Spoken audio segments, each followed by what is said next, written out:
I am the self-help hacker. Imagine this concept. Imagine fearing rejection.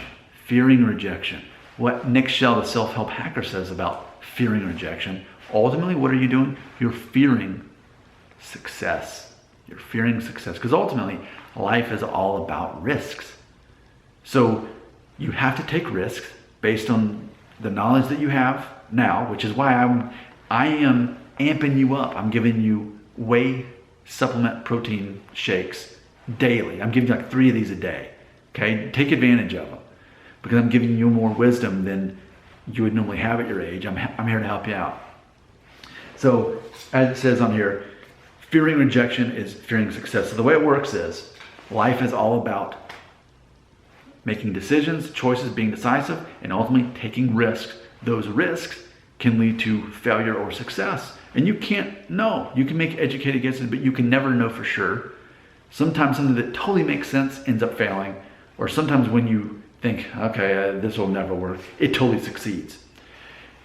Part of the reason I have such confidence in my wisdom to share with everybody is because, imagine this, my life is full of risks that I took that led to success and just as equally, if not more, failure. Because you learn from failure. And if not, you're kind of a moron. I mean, seriously, if you made a decision that led to a bad outcome, just like pain, you react to pain. You're like, well, I don't want to do that again. I'm going to be intelligent and not do that again because I saw where it led to. It was a risk. And just because you take a risk, you have to expect that you may face rejection or failure. So many times I have faced rejection. In theory, I face rejection on a daily basis, an hourly basis. What I do for a living, recruiting, I'm rejected all the time. And sometimes I have to reject people. It's kind of how it works.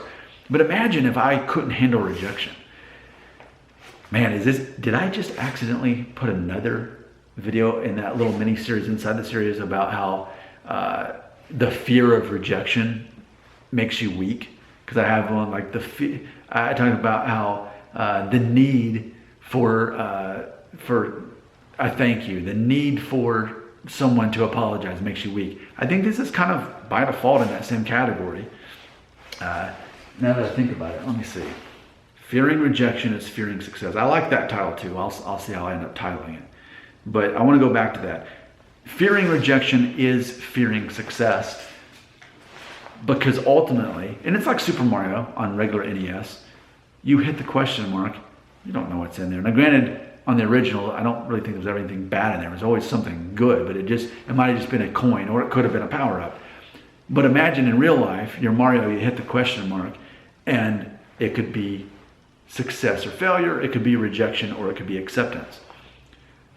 But it's almost like you have to face enough rejections to get enough acceptance. You have to fail enough times in order to get all of the success. And people who have lived longer and have taken more risk, like I feel that I have got more than someone who is watching my channel, who's under the age of 35.